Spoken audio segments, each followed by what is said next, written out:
Yeah, man. Learn to read and read to learn. Good tobacco well pressed. Take it in your intellectual pipe and smoke it.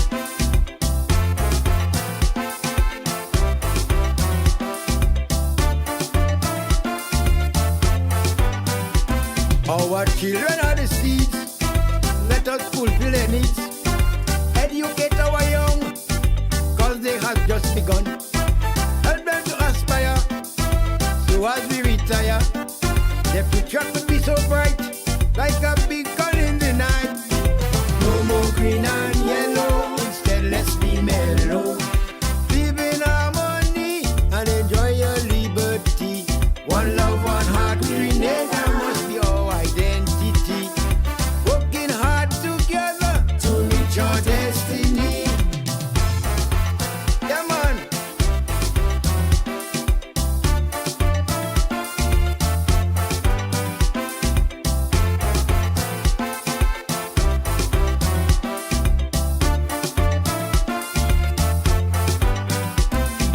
Don't forget our roots, the tree and all its fruits. Of our hard labor, share some with your neighbor. Let's open our door and help all of the poor. Lend a helping hand to build a better land. Hey! No more green and yellow, instead let's be mellow. Live in harmony and enjoy your liberty. One love, one heart, Grenada must be our identity. Working hard together to reach our destiny. Hey man, one love, one blood, one soul.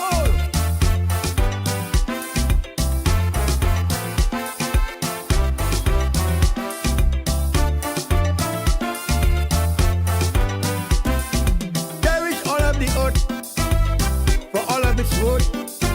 From the fish in the sea to nutmegs in the tree. Don't forget the reefs, our treasures of the deep. Protect Grenada, let's do it together. Say, no more green and yellow, instead let's be mellow.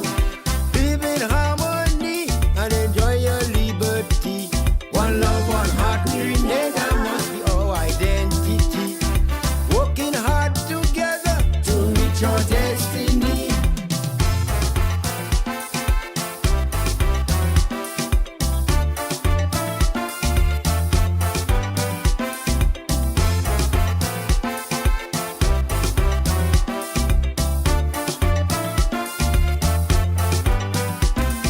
All the politicians, stop fussing and fighting.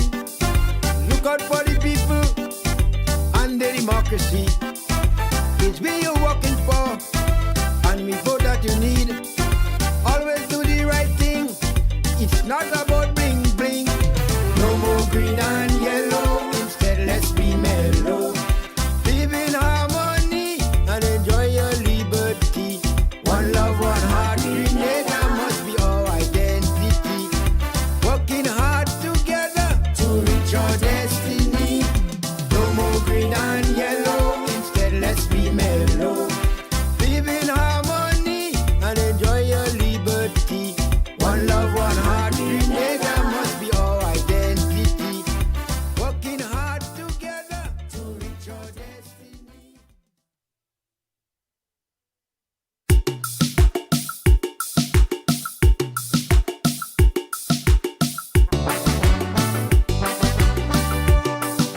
Education could never be the key.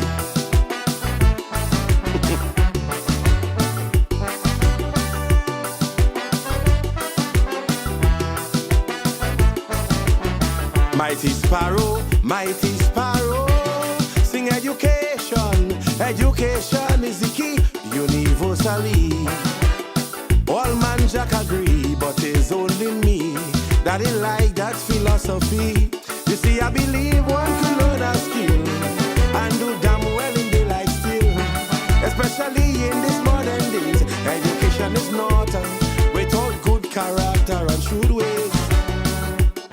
We have some schoolgirls in this country, how to prove education is the key.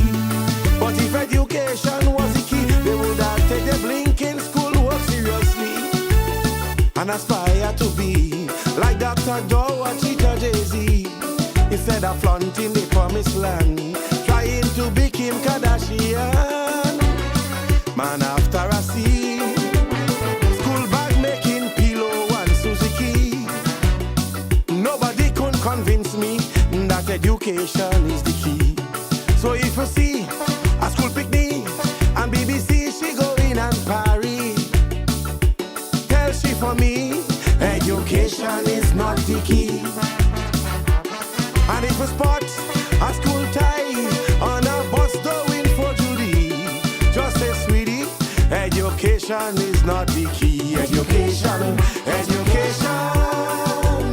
Maybe I have it wrong, but the key can be education.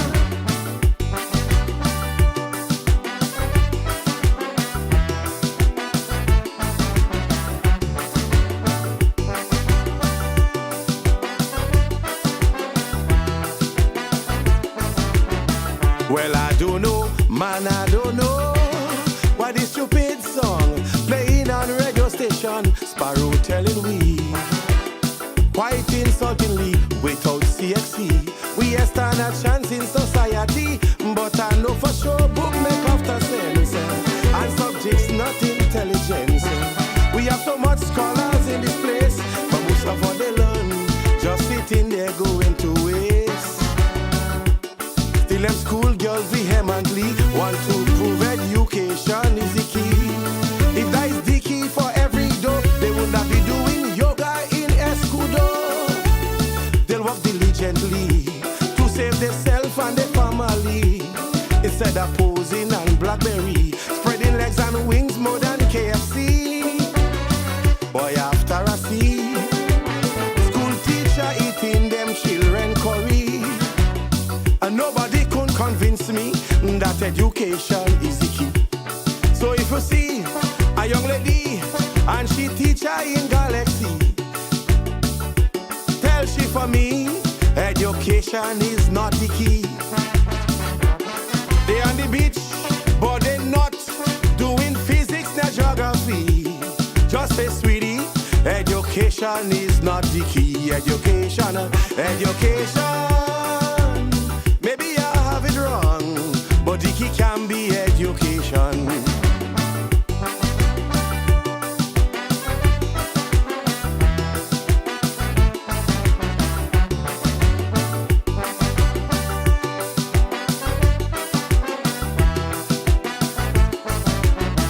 Man, I don't want, well, I don't want no Grenadian. Feel I hate education, but before you bright, values must be right or you won't function. With all of them distinction, self-worth, respect, gratitude, honesty, they form a strong combination key. And after that solid key make, education will come and put sweet icing on the cake. Them girls didn't buy my theory, they like Sparrow song conveniently. But if education was the key, we'll have zero dropouts through pregnancy. And all them young ladies will be thinking about first degrees. Instead, most of them thinking about how much degrees they go bend. Man, after I see school girl with big men in society, and nobody could convince me that education is the key. So if you see a young lady between stage 1 and CXC, tell she for me, education is not the key. And them boss men who saying they only want youngie, tell them for me, education is not the key. Education, education. Maybe I have it wrong, but the key can be education.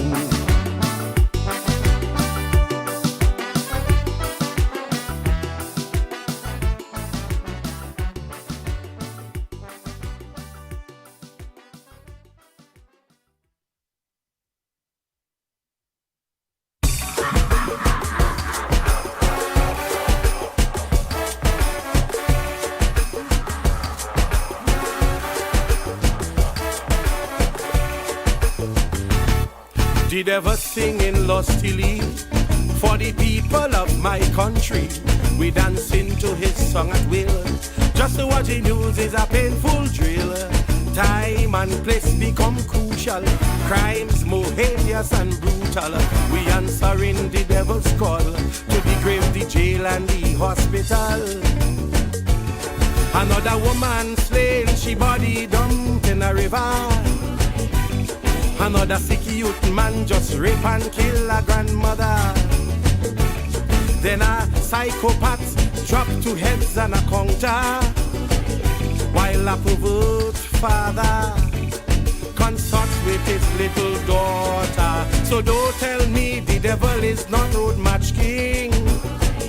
If we dissecting girls and distribute body parts among garbage bin, and just because dirty cup call a man a clown, he just head for the boys and they slaughter him in tongue. While little children moving around, then I hear the devil song. 3, 5, 4, fum, I get another one. And good night to you, Grenada, Carriacou, and Petit Martinique. Once again, it is time for Talking Points. My name is Sheldon Scott. I'll be with you up until the 10 o'clock hour. It's, well, after 10. It's now 11 minutes after the hour of 8 o'clock. Getting ratings, so come on, change the devil's song. So come on, change the devil's song. Saying a special good night to all of you joining us via the various mediums. Those of you joining us via our YouTube. Those of you joining us via our Facebook. And not just our Facebook, but all of the New National Party Facebook pages. Yeah, we say a special good night to you. Let me warn you, if you are not on the Talking Points Facebook page, it doesn't mean that I don't get your messages, but I get your messages late. Yes, so some people, they've been commenting, like for instance, they might comment under one of the other pages and they think that I'm seeing it immediately. No, it takes a little time for me to get to those messages. But if it's those under the Talking Points Facebook page, I see them immediately. Yeah, that's just how the system is set up here. But I do get the messages. I just don't get them immediately. All right. So, and those of you on the YouTube, we say a special good night to you. Those of you on We Noise Radio, We Noise TV, we say a special good night to you. An early reminder. Yeah, all you know, that's the 25th of the month. All you know what coming up. Yeah. So, right. Just a early reminder because, yeah, the 25th of the month already. So, you know what's going on there. Come next week. Right. Nice. Yeah. Right, indeed, eh? To court, he just up the car and strangle a light. Oh, and tonight I won't be waiting. No, they gotta catch up with us, eh? Then the devil take. No, I ain't waiting tonight at all. No, who they're there to go catch up. 3, 5, 4, fum, I get another one. 3, 5, 4, fum, I smell the blood of a young woman. While we be indeed. And first off, I want to just send our condolences out to the people of Venezuela. Yeah, the Bolivarian Republic of Venezuela. As most of you would know, if not all of you, there were two 7-point earthquakes in Venezuela, one after the other. There was one and then another one hit bam right after. So it looked like the other one was the aftershock of the first one. But both of them were 7-pointers. They've since had many smaller quakes. But the last figure I saw was 40,000 missing. I think 40,000 people missing and so on. It's a bad situation in that area down there in Venezuela. In fact, it was due to that on the program last night, I was warning that there's no tsunami warning for Grenada because there was a tsunami warning for Aruba, Bonaire, and Curacao. Hey, Americans, it's not Bonari. It's Bonaire. Yeah? So Aruba, Bonaire, Curacao. You want to say it with that accent? Say it like that. Yep, although they're Dutch. They're not Spanish. But Aruba, Bonaire, Curacao. Right? So those islands, there was for a period of time a tsunami warning because of the type of earthquake. Although the earthquake struck on land, there was the thought that maybe, yeah, it might cause something out there. Luckily, that did not happen because even us, we may have been affected too. Some folks may have felt it, yeah, because it was felt as far as Grenada. So some folks, especially in the south of Grenada, a little after 6 yesterday, may have felt one or both of those earthquakes. So we have to be careful. In fact, all of us must always make sure that we have our family plan in place. What do you do if an earthquake hits? Yeah, what do you do if a serious one hit? I mean, I was doing the program here just a few weeks ago and one hit. I mean, it was a small one, but it hit. Yeah, had it been a lot stronger, I realized it was a lot. I wasn't in the chair, I was gone. Yeah, understand? Because I had to secure my son and that sort of thing, and secure myself on the table or some kind of thing like that. I had to do that immediately.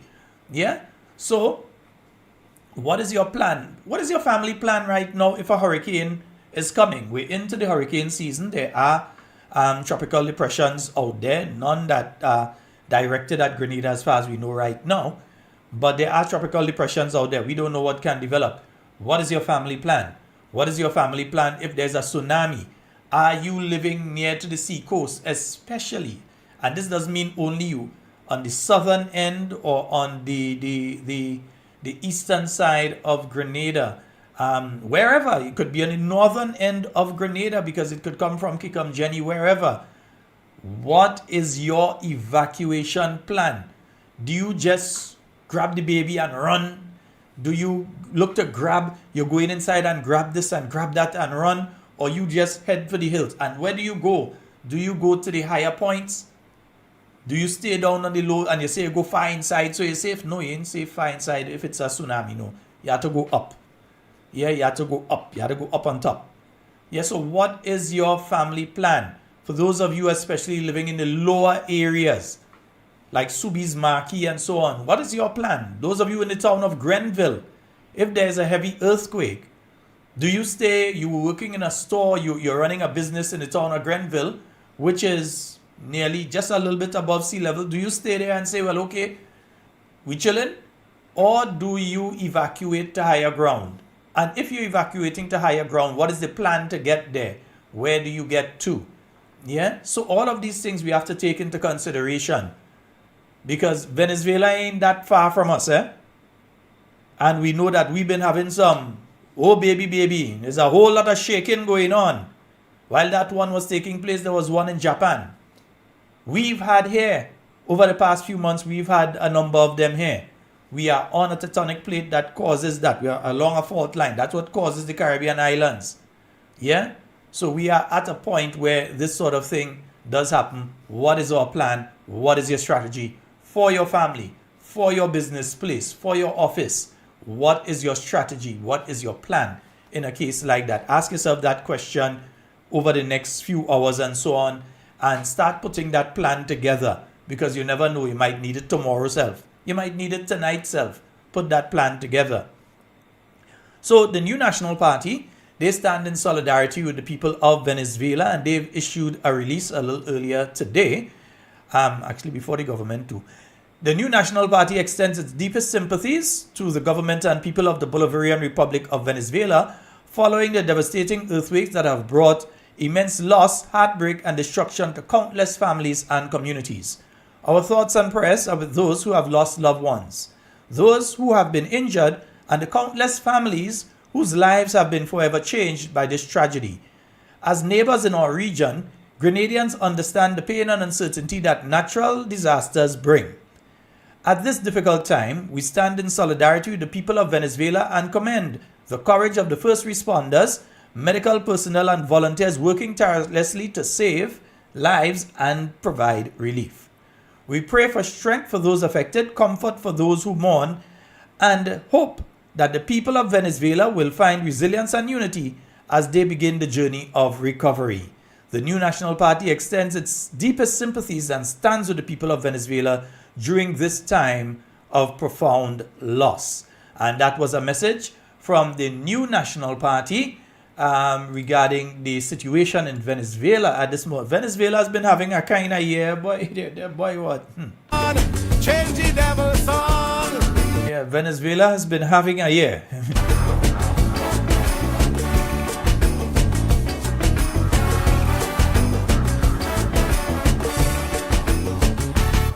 The devil has a global hit. Everybody dancing to it. Something wrong with the human race. It's just pure mayhem. Yeah, we're going to talk about the police press conference in a while, but before we get there, there is the issue of the Maurice Bishop International Airport and the workers there. They have gone on strike. Some of the workers there went on strike. I'm not sure if all of them, I doubt it's all of them, because I think I still hear operations taking place. I can hear it from the present location, and you could see things and them kind of thing. But there was a report on the Grenada Broadcasting Network earlier tonight where they spoke of the industrial action that is taking place right now on the Maurice Bishop International Airport. Last time that happened, I kind of get stuck where I was for a few days. Well, so let me just get that one for you, and I'll give you some more information regarding the entire thing. Yeah. We begin with workers at the Grenada Airports Authority, GAA, who downed tools earlier today to draw attention to what their union describes as serious health and safety concerns in the workplace. We get more in a report from Chrislina John. Employees represented by the Grenada Technical and Allied Workers Union, GTAU, withdrew their labor as concerns continue to mount over workplace conditions at the Grenada Airports Authority. Speaking to members of the media, President of GTAU, Andrew Lewis, said the union recently received correspondence from a Trinidad-based company contracted by the GAA to conduct investigations into safety issues at the workplace. Lewis said the company was dissatisfied with the findings as outlined in the report, and subsequently GTAU requested an urgent meeting with management. Having had that report and that concern raised with us by that company, we then on the 22nd of May wrote to the Airports Authority pointing out that we have had that report from that company that was hired by them, raising certain serious concerns that can impact our workers and the general public, because people use the airport. And therefore we request an urgent meeting. It's the 25th of June, and we have not had an official communication from the company, from the Airport Authority. Among the major concerns raised by workers is what the union says is a mold infestation within sections of the workplace, an issue Lewis claims has affected a number of employees. He noted that under occupational health and safety provisions, workers have the right to remove themselves from any work environment they believe poses a threat to their health, well-being, and safety. Lewis stressed that the union's actions are aimed at ensuring that workers' concerns are taken seriously and addressed in a timely manner. The GTAU president also emphasized that the union will not tolerate any form of intimidation or bullying against workers who raise legitimate concerns about workplace conditions. The workers are out. We are about to go to an engagement with the company. And many times it appears that it is only when we take these actions that companies take matters seriously. What I will do, I will seek the engagement with the company. I'll seek the engagement with the company, understanding everything that is happening. Certainly there are questions about mold. Right? It is a known fact that some workers had to be sent home months ago, including management personnel, because this is not, some managers have even threatened some of the workers. Let me make that point. And we will not take that lightly. According to Lewis, discussions with management were expected to take place today as both sides seek an amicable resolution to the matter. We're going to meet with the company, so let's see what happens. We want the work on the airport to continue. We're in a very crucial period. Yes, and therefore it is important for us to ensure that everything is done. One, to protect the worker first and foremost, and and secondly, to ensure that business is allowed to continue. So with appreciation that what we want is to ensure that our members and the general public have a safe environment to work in. That is what today is about. Christelina John, GBN News. Yes, indeed, folks. So you saw that story there by the Grenada Broadcasting Network regarding the situation on the airport. And as I say, I'm sticking tonight. I'm going, I'm moving with some speed tonight. Yeah, but I'll show you something quickly though. I will show you the letter that has caused this. Yeah, and let me just get it to a format that you will be able to see it properly. And I think you will be able to see it properly there. Yes, all right. And this is from a Trinidad-based company. Yeah, and this letter speaks to the situation regarding the HVAC on the airport. So it says, over a period spanning May 2024 to March 2026, multiple inspections, technical assessments, reports, and formal correspondences identified deficiencies associated with the airport's HVAC and air distribution infrastructure. These matters were formally communicated on several occasions to the relevant authorities responsible for oversight and management of the facility. The conditions documented include compromised air distribution systems, inadequate air filtration, persistent moisture intrusion and condensation within duct systems, contamination within ceiling voids, exposure to fiberglass insulation and suspected legacy asbestos insulation materials, the presence of decomposing organic matter within ceiling spaces, and potential exposure pathways associated with leaking, unidentified piping accompanied by septic odors. Yeah?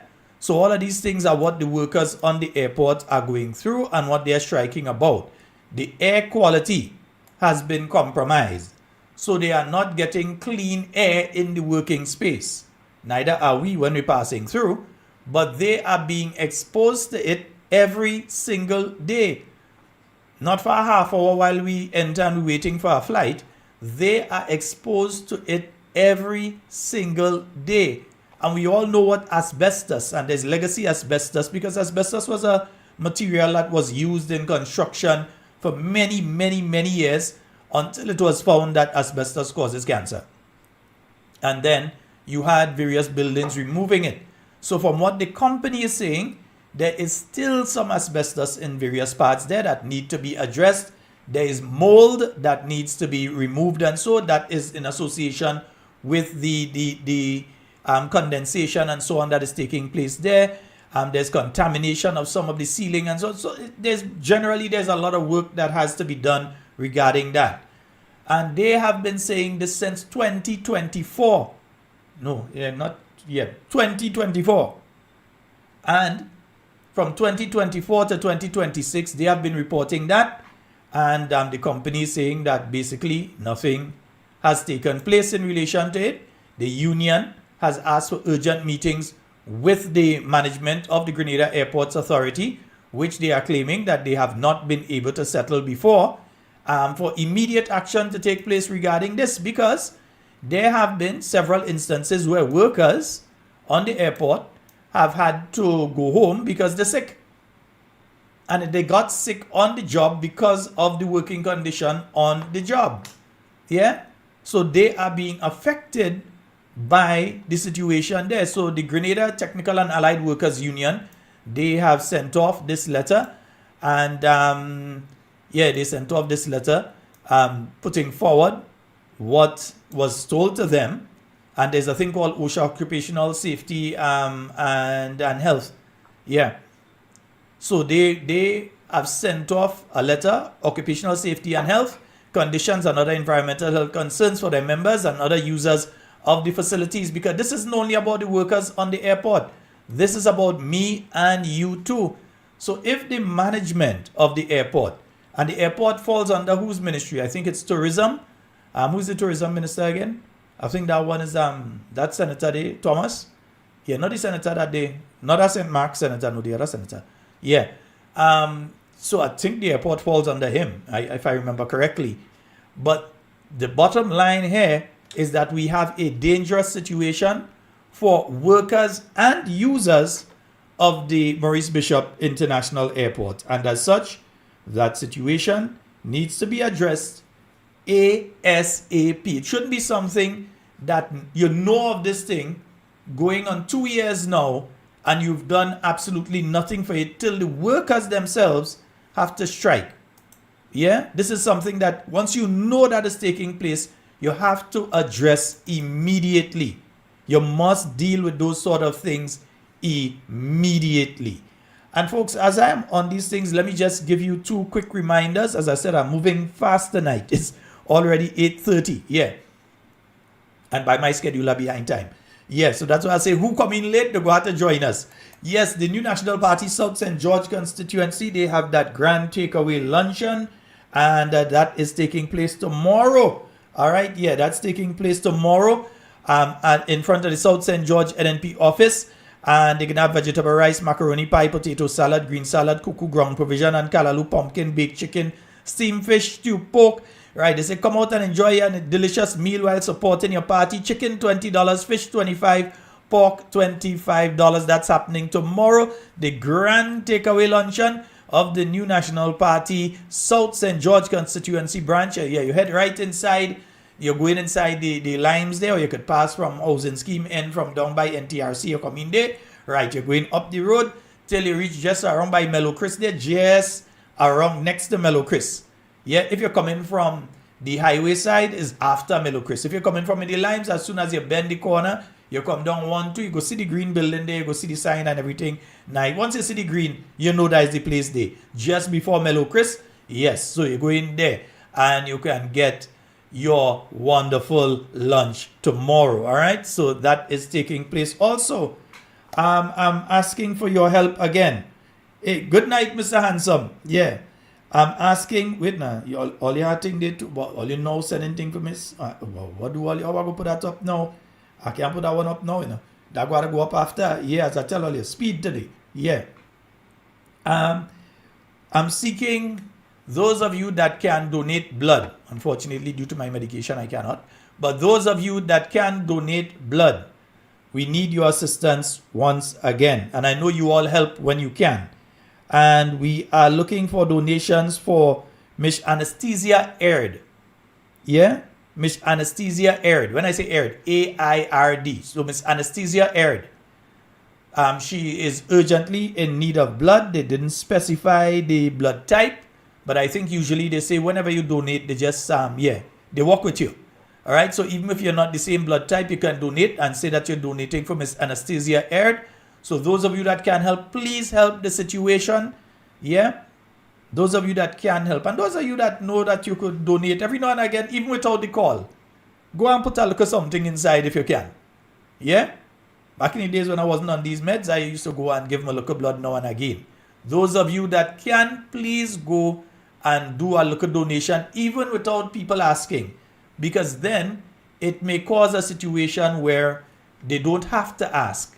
And they can just do what they have to do more quickly and immediately. Yeah? So folks, as I mentioned, I was going to speak on the Gov Fish Friday issue, but I think I will, in fact, you know what? Yeah, let me take a couple minutes and deal with the Gov, the Fish Friday, not the Fish Friday, the Fisherman's Birthday issue, because there's been a lot of talk going on right now. Yeah, and look at that. Somebody with on sick leave from there. Oh gosh. Yeah, the situation on the airport is a serious situation. That ain't no joke thing, you know. That ain't no joke thing. What do you think? My good friend Norman. Yeah? If you didn't know what mold do, find out. Find out what took place there. It is not an easy one. Yeah? It is a serious situation. When it comes to mold and asbestos and so on, you're talking lung cancer, you're talking pneumonia, you're talking all sorts of lung infections. It is not an easy thing to do.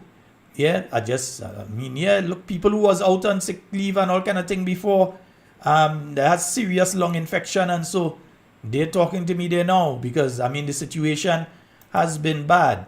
Yeah.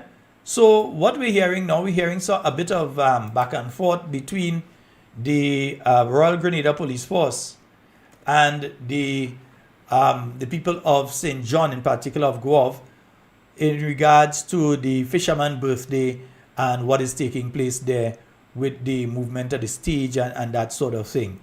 And you know what? Because of the volume of what I have to deal with otherwise, St. John, you all will have to excuse me. I want to put it aside to tomorrow night. I did advertise I would be dealing with that, but I want to get onto some other issue, another issue here. So I will put that one aside for a little while. I'll put it aside for a little while. Tomorrow night we're going to deal with what is taking place with Fisherman's birthday. And Fisherman's birthday is just in a few days, and in 4 days' time, it's Fisherman's birthday. And to be having this back and forth and this bacchanal and this mawes taking place right now, 4 days before, yeah, something into right there, something into right there. You all have to, it had to work out better than that. Folks, today, and I'm going on to the police press conference here now. Today, I was paying attention to the Royal Grenada Police Force's police press conference. It was advertised yesterday. Yesterday I think I saw it come out. Where is it? I had it somewhere here. Yeah, that they would be having that press conference and that the Director of Public Prosecutions would be there as well, which in itself I found to be strange because I cannot seem to remember a point in time when we had the Director of Public Prosecutions on the same press conference with the Royal Grenada Police Force. I've known them to do press conferences before, do interviews before, but I've been involved in the media for 30 years this year. 30. I've been involved in the media, and I am struggling to remember any instance where the Royal Grenada Police Force called a press conference and the Director of Public Prosecutions was there. I know of situations where media would have sought out the Director of Public Prosecutions and interviewed them. I think there may have been one or two instances that when there was a very public matter that had to be dealt with, that they spoke on it. The former one spoke on it. I think that was Christopher Nelson, I think was his name, was it? Yeah, spoke on it, but I can't remember any situation where what happened today happened. But anyway, it took place. That's about how it took place. All right? And I want you to hear now from the acting Director of Public Prosecutions, Mr. Pinnock, what he had to say regarding the Neil Frank matter and the other matter of Andrew Frederick. So I want you all to hear what they had to say regarding what he had to say regarding both matters. So let me go over to that. In remarks before discussing the matters. The two matters, this is the Neil Franklin matter and the Andrew Frederick matter. The recommendation that I gave to the police was to refer the matters, both matters, to the coroner for the parish of St. George under the Coroner's Act. Therefore, it means that both matters are sub judice. And this Latin expression, what it means is, in Latin is, as translated in English, the matters are under a judge. And no doubt, ACP Kerwin, nothing that I'm saying now is new to him as a former prosecutor. This means that the matters are under judicial consideration. Under the Coroner's Act, the Chief Magistrate is a coroner for the parish of St. George. And the coroner will, at some point, select a jury of 5 Grenadians. All the witnesses will be called, and after legal direction from the coroner, they will be asked to deliver a verdict.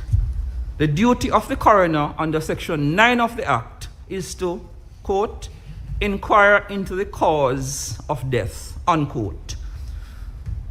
I need those who are online and listening and members of the media to understand that I cannot, because of the matters are sub judice, I cannot discuss the facts and the evidence for obvious reasons. The jurors, the coroner must come to the case with no prior knowledge or be influenced by the opinion of others. I can only speak this afternoon in general terms as to the investigation and the legal process and procedure. Now, the Royal Grenada Police Force and the Office of the Director of Public Prosecutions, we are public servants, and the public, they have a right to know. And as the code for prosecutors say in relation to the media, and I'm just going to quote what paragraph 19 says. It says, a policy of transparency ensures that the media have access to relevant material wherever possible. And I stress that. And at the appropriate time, I also stress that. The media help the public to understand how the legal system works, and public confidence in the administration of justice depends on access to accurate information on criminal cases, unquote. Now, let me go straight now to the two matters I adverted to earlier, the Neelan Franklin matter and the Andrew Frederick matter. Mr. Franklin, formerly Neelan Franklin, formerly of Brizan St. George, died at the General Hospital on the 25th of August, 2025. An autopsy was performed on the 5th of September, 2025. The police thereafter conducted a comprehensive investigation. 12 statements were recorded from civilians, and most of whom were with him at the event on the 24th of August. And these were a circle of his close friends. They were extremely close to him. They were seen drinking with him. They also saw him drinking. And none of them, as far as the police can ascertain, had any motive to harm Mr. Franklin. None of them saw anything suspicious or out of the ordinary. After the event, he went home, and subsequently at home, he started feeling unwell and was rushed to the General Hospital. His cell phone was analyzed by the RGPF's Digital Forensic Unit. Nothing untoward was discovered. Tissue samples were taken by the pathologists and sent to the forensic lab in Jamaica. Analysis was done by the toxicologist, and he will be testifying at the coroner's inquest. I've also had extensive discussions with him, and he has provided his findings, which are on the file. Mr. Andrew Frederick, formerly of Lansapine St. George, died somewhere between the 2nd and the 6th of January, 2026. Again, the police conducted a comprehensive investigation. Photographic evidence was taken, 26 statements were recorded, the deceased's cell phone was also analyzed, the residence was fingerprinted, samples were sent to the forensic lab in Trinidad, including blood and other material found in the house for DNA purposes. Toxicology testing was also done. Tissue samples of the deceased were sent to the forensic lab in Trinidad. The police engaged the services of the president of the Caribbean Association of Forensic Sciences, a doctor based in Jamaica, and he provided a report for the investigators as well. I've also had several discussions with him. In conclusion, let me say this. Let me address the length of the investigations, because there has been some speculation in the public domain that somehow the police are either not able to do their job or whatever. There has been some speculation. Now, Mr. Franklin's investigation, if my maths is correct, has lasted about 10 to 11 months. Mr. Frederick's investigation, about 6 months. There is nothing unusual in this. Material had to be sent to the respective forensic labs. And let me also add that since I've been privileged to be here, we have had cases. I was speaking to Superintendent Hall.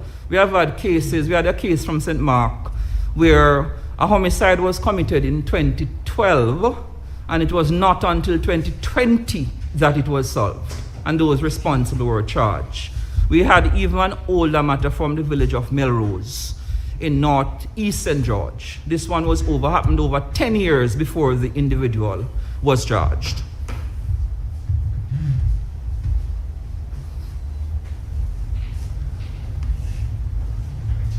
In 25 years as a prosecutor, I've never seen any two cases that are exactly the same on the facts. And the fact is that the police, we cannot present, as a prosecutor, we cannot present speculation, hearsay, suspicion before a court of law. The standard before a court of law is proof beyond reasonable doubt. Let me address the coroner's court process. It is not an open court.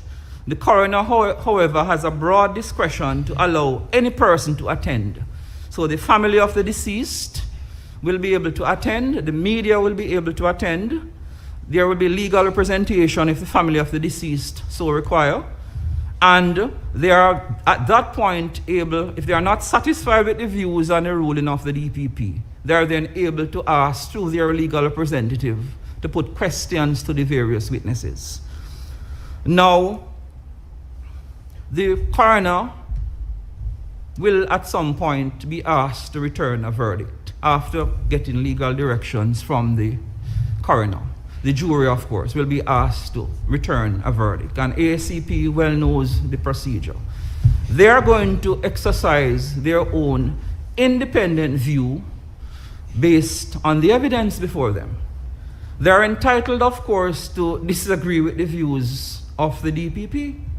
And in fact, speaking to my predecessor, Mr. Nelson, this has happened in his recollection twice. A matter from Monjaloo, and there was another matter as well. So they are entitled, and this is why we do not want, I can't speak to the facts of the matter, because the jurors, ultimately the jurors must come to the cases with an open mind, not influenced by anything that is out there in the public domain, because they're going to be asked to listen to the evidence and to exercise an independent view of the evidence. They may very well disagree with the view of the DPP. That is their right. And this is why nobody in the law, and this is why the law is such a beautiful thing, nobody in the law has a fountain or have any sort of total control over what I would say knowledge. Okay? This is why we have a magistrate court, we have a high court, and we have a court of appeal, and ultimately the Privy Council. There is always room for reasonable disagreement. So this is why I'm saying the jurors in the coroner's court, they are going to be asked to express an independent view based on the evidence. And at the end of the day, they may very well disagree with my view, and that has happened before. So this is why I'm saying it's important for us not at this stage to mention the details, the facts of the matter in the public domain. Whenever there is a suspicion that a crime has been committed, the police have to first find a suspect. Then they have to present evidence which will afford reasonable grounds for a conviction. And the standard in a court of law, as I said before, it is not suspicion, it is not hearsay, it is not speculation. The jury must be sure of the guilt of the person accused. If the police rush and arrest somebody who is not, and the standard of the evidence is such that it can't stand up to scrutiny in a court of law, there will be consequences. So the police have taken their time in these two matters, and they have done a comprehensive investigation. I have examined the files, I've examined the available evidence, and I have made a recommendation, that is, that the matters be sent to the coroner's court, because there is no basis in terms of both investigation that any homicide has occurred. And so the coroner will be asked to say what is the cause of death in the matters. So you heard there from the acting Director of Public Prosecutions, Mr. Pinnock. You've heard him speaking on and we've heard as well, remember, we've already heard a former Attorney General Cadgington Hood speaking on this particular issue, giving his insight regarding the particular issue as well, and saying what needed to be done. What you're hearing there from Mr. Pinnock, by my ear, sounds a bit different to what Mr. Cadgington Hood, was saying, and what needs to be done according to law. According to law.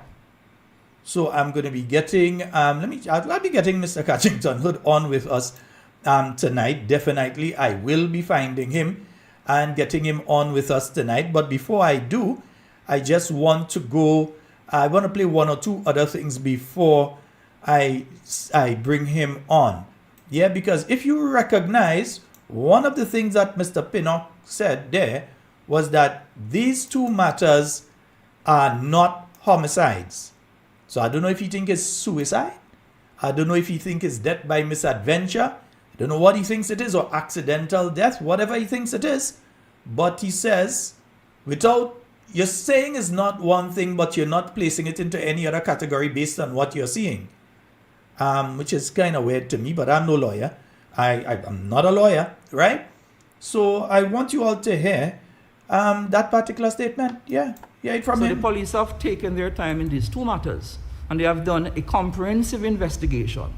I have examined the files, I've examined the available evidence, and I have made a recommendation, that is, that the matters be sent to the coroner's court, because there is no basis in terms of both investigation. And take note that he said he is sending the matter to the coroner's court. And if you remember what Mr. Cadgington Hood said, you would recognize that there's an issue there. But he said he sent the matters to the coroner's court. That any homicide court, because there's no basis. Let me take it from a little further up. Two matters, and they have done a comprehensive investigation. I have examined the files, I've examined the available evidence, and I have made a recommendation, that is, that the matters be sent to the coroner's court, because there is no basis in terms of both investigation that any homicide has occurred. And so the coroner will be asked to say what is the cause of death in the matters. Now, let me just say this as well. Persons have been affirming in the public domain that both men have been murdered.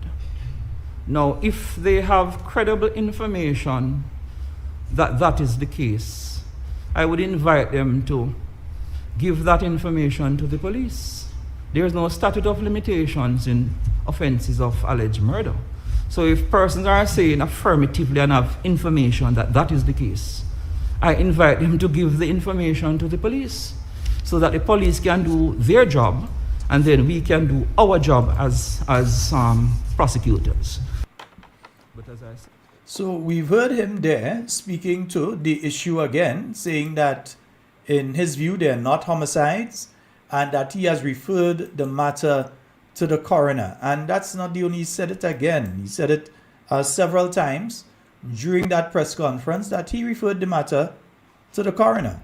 The office of the DPP, as I said early in my presentation, is an independent office. We are not beholden to anyone. We exercise our duty, and I exercise my duty in faithfulness only to the law. And I've been examined the investigation so far in this matter. There was no other legal option but to refer to advise that the police send the matter to the coroner's court. ACP? So he said that the matter was sent to the coroner's court. He advised that the matter be sent to the coroner's court. He sent it over to the coroner's court. He also said that the matters are now closed. Both matters, the death of Nealon Franklin and the death of Andrew Frederick, as far as the Royal Grenada Police Force are concerned, are now closed matters. Johnson, you can go ahead and pose your question. Good afternoon, Mr. Noel, and good afternoon to your panel. My question is, I joined the press conference a little late, therefore, am I hearing that Mr. Pinnock, that both cases based on your investigation, that the investigation is now closed? Is that what I'm hearing from you?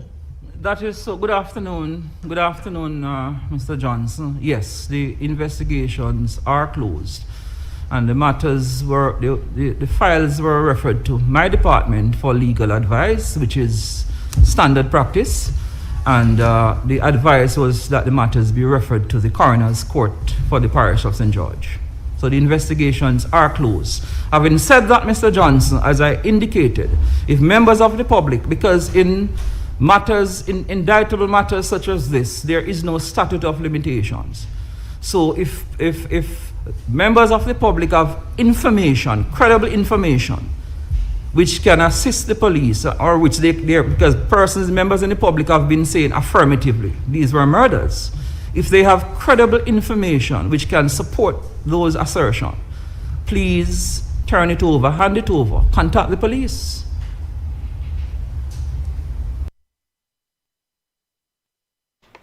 So once again, you've heard there that he says the matters are now closed. Yeah? He said the matters, as far as he's concerned, are now closed. And there's one other issue when it comes to the families, because they're saying that they have given the information to the families and so of what is taking place, and they've kept, in fact, don't take it from me here. Here's ACP Vanny Cohen.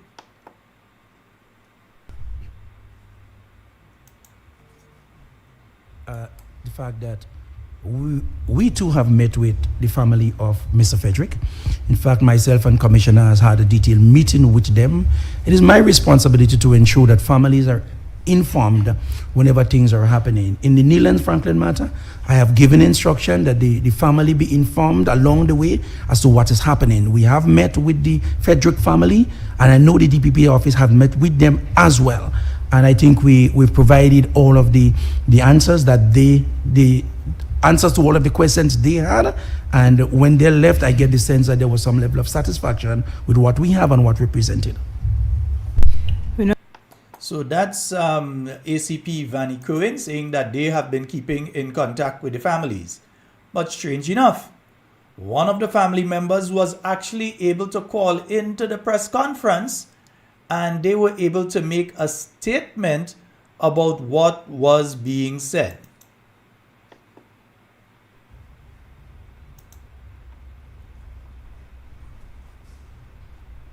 This is Andrew's family, and as the family of Andrew Donald Frederick, I'd like to point out that our written correspondence to the DPP office and communications to the RGPF has gone unanswered. So the public announcement today provides us the first opportunity to put these questions on the record. And that is it standard practice to close a murder investigation without informing the victim's family? Is it standard practice to make a public announcement of that closure before the family has been notified? And was the last known person to have spoken with Andrew before his death, is it standard practice not to interview them as part of the investigation? Mr. Pinnock, you stated today that Andrew died between the 2nd and the 6th of January 2026. I think it's important to place on the record that Andrew was found dead on the 4th of January 2026, and that on the 3rd of January, he was heard screaming for help. Those people who heard him still haven't been interviewed. If the file you've reviewed doesn't reflect those established facts, that is a matter of serious concern about the completeness and accuracy of the investigation on which your recommendation is based. Thank you very much. I'll attempt to answer before. So, folks, we've heard the sister call in there and say, hey, what you all basically telling them, what you all are saying there is not true. Because, one, you're saying that you did a thorough investigation, but in the case of Andrew Frederick, who was living in Lansapine, on the 3rd of January, the sister is saying that there were people, not a person, but there were people that heard him screaming for help, and that those people whom the family informed the Royal Grenada Police Force about have never been interviewed. And the police are saying that they were thorough, but those people have never been interviewed. The family also contends that they have met once with the DPP and the Commissioner of Police and the Assistant Commissioner, Avani Cohen, that they've met once with them, that there was supposed to be a follow-up meeting with the DPP, and that meeting never took place. For ACP, I know ACP Kerwin might want to add his 2 cents, but that sounds more like a statement than a question. But suffice it to say, I did meet with the family of Mr. Frederick. I had a meeting with them in the office early in the investigation. A second meeting was scheduled. However, I was not able, because of court commitments, I was not able to have that second meeting. And as I indicated in my presentation, the family would have an opportunity, because the coroner, as I said, is going to be a coroner's inquest. The coroner, they are going to exercise an independent opinion based on the evidence presented before them. The family will, of course, have an opportunity to engage in that process, to take part in that process. And based on the directions from the coroner, the jury are entitled to disagree with my views, and then we can take it from there. So we try, I know the police, we always try to engage cases of somebody's death is quite traumatic. We sympathize with the family. We try to engage as much as possible with the family. And because we understand that these are sensitive and difficult times for the families of the deceased. And they're saying that, and please, no calls at this time. No calls at this time. Hello, good night. Hello, good night. Hello. My good brother, how are you? I'm good. My brother Cadgington Hood, I hope that you have been hearing the clips I've been playing from today's press conference. I'm not sure if you did get the opportunity to hear them. No, Sheldon, I was very busy. Well, I just played one. The Director of Public Prosecutions, the Acting Director of Public Prosecutions, has stated that the files were sent to him regarding both instances, regarding the death of Nealon Franklin and also regarding the death of Andrew Frederick of Lansapine. Both files were sent to him, in which he made a determination that both instances were not homicide, and he asked that these files, the case is now closed, both cases are now closed, and the files have been sent for a coroner's inquest. He advised that the files be now sent for a coroner's inquest. What say you? Sheldon, I don't know if you really want me to comment. Yeah, I want you to comment. I'm muting my mic Sheldon, for you to talk. that is gross. I will comment then. That is gross incompetence. This is willful disregard for the laws of Grenada. And you are talking about a person who is acting in a very high office, an office that is clothed with constitutional independence. It is extremely difficult to challenge the actions of a DPP. But what the Constitution demands is that the DPP must, of course, he must know the laws of Grenada. And if he's entering into that post, he has to swear on oath to faithfully execute the laws of Grenada. And this acting DPP is sitting before the nation and openly defying the laws of Grenada. So maybe he should resign from being a prosecutor. He's not showing any competence to hold the post of the Director of Public Prosecutions. That's what I will say. Why am I saying that? Because we have an act of Parliament which sets out how persons who die in certain circumstances, MUST, SHALL, must and shall be treated. How the situation must be treated. In other words, the DPP doesn't have a choice. The police don't have a choice. In this situation, there are three separate functions that are set out in the law. One, there are judicial functions. Two, there are investigative functions.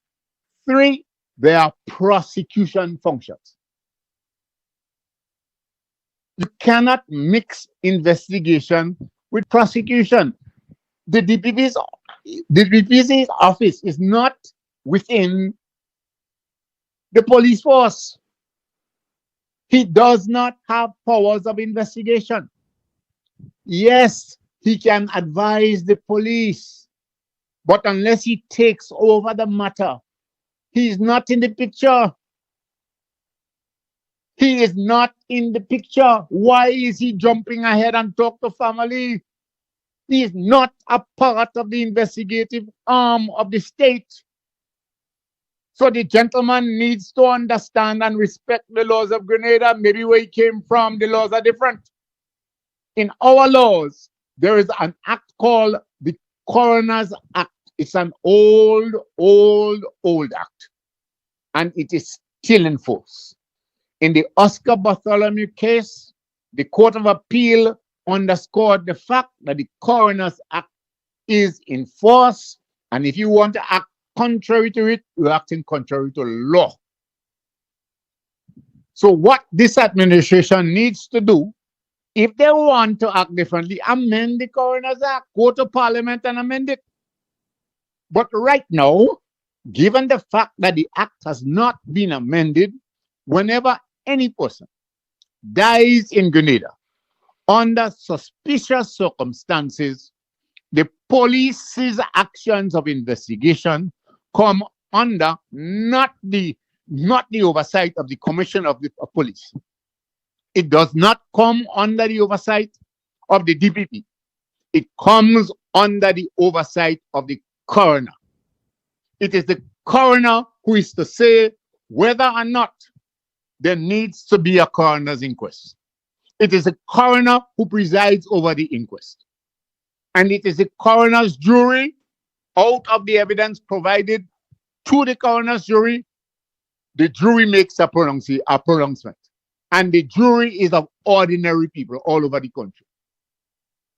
They are selected and put on a jury. So ordinary men and women will make a decision, not the politicians, not the police. It's not time for prosecution as yet. Why is the DPP around? He needs to stay in his lane. He cannot properly usurp the powers of the coroner as he's purporting to do. And after he tells the public there is nothing to prosecute, then he says, oh, I will send it to the coroner. Mr. DPP, Mr. Acting DPP, the coroner is a judicial officer. The coroner does not fall under the jurisdiction of the DPP. And you, Mr. DPP, you do not fall under the jurisdiction of the Commissioner of Police. Why are you attending a press conference that's called by the police? If you want to talk to the public, call your own press conference. The optics are bad. Very bad. So it is a whole lot of nonsense and neglect for the laws of Grenada that continues to take place. Sheldon, if you have a copy of the Coroner's Act available, can you pull it up so that the the public, people all over, can look to see what our law says. Yes, Are they I do saying have- that I the do have it. gentleman did not die, the two gentlemen didn't die in suspicious circumstances? You can't say no. Two young people, one was 20-something and one 30, just died like that. Sheldon, I remember I came on your program and I said to you, after the family of Neil Franklin came to me, there's a goodly lady who asked them to come to talk to me. I wrote to the coroner. And the coroner said to me in writing that the police never made a report to her. The coroner's act says neglect to have a coroner's inquest when you ought to have is a criminal offense. Neglect to report a death to the coroner of the district is a criminal offense. Sadly, and look at the corruption. Look at how they're putting their heads in one. It is only the DPP who could charge the coroner for not having an inquest. You understand me? And it is the coroner alone who could charge the police for not reporting to her. So everybody putting their head in one. So they are blurring all the different lines. Remember that the coroner is a judicial officer, not an investigative officer, not a prosecution officer. So when our act says, make sure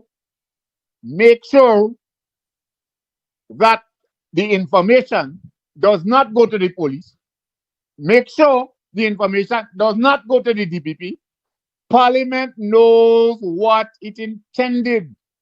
It does not want the evidence to be corrupted. It does not want the jury pool and other things to be corrupted. It wants a judicial officer to have oversight of the investigation. So Mr. Cohen and company are wrong. They have gone wrong. Whatever investigations they're doing of the death should have been under the oversight of the coroner, not the commissioner of police, and certainly not my friend, the acting DPP, Sheldon. I don't know if I've talked too much. No. I tell you, I'm muting my mic and let you talk. Because I'm looking here at Section 10 of the Coroner's Act. And it says here, duties of constables and others. Every constable, upon being informed that a person has been found dead, or that any such death as aforesaid has taken place, shall at once report it to the coroner of the district, and the person in charge of any public institution or any estate and the head of any household in which there shall take place any such death as is specified by subsection 1B and C shall at once report it to the coroner. And you're saying that in your inquiry of the coroner, that was found not to have happened. In Neil Franklin's case, I'm not familiar with the other case, Sheldon. I was not involved at all. Yeah. I have the coroner in writing saying the police never informed her. So my question was, why did the coroner not charge the police?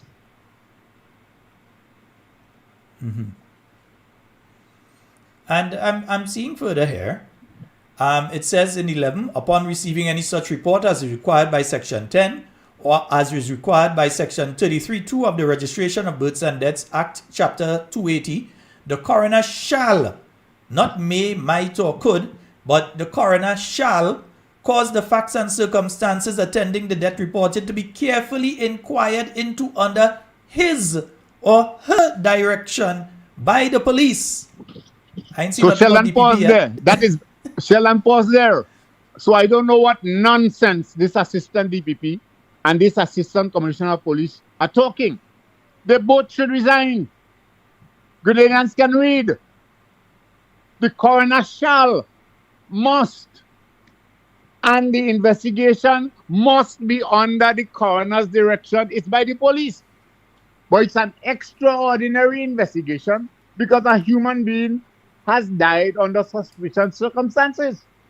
And it's the coroner who to be of the opinion whether or not the cause of death is sufficiently apparent.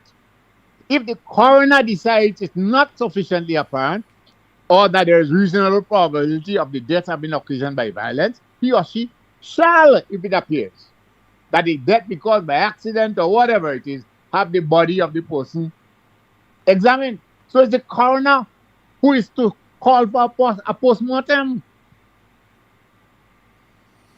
It is the coroner. Mm-hmm. Because up to now, there's no mention of the DPP anywhere in this thing. The DPP Nowhere. does not have a role. Go into the Constitution, section 71, thereabout, and you're going to find what the role of the DPP. Mm-hmm. I'll pull The that up in a DPP short can while. institute proceedings or take over proceedings. But I have asked the question already. How can the DPP charge anybody if the incidents have not been investigated? That's the first question. Second question. Given that any investigation must be done under the oversight of the coroner, where will the DPP and the police get information to charge anybody? They can't answer that question.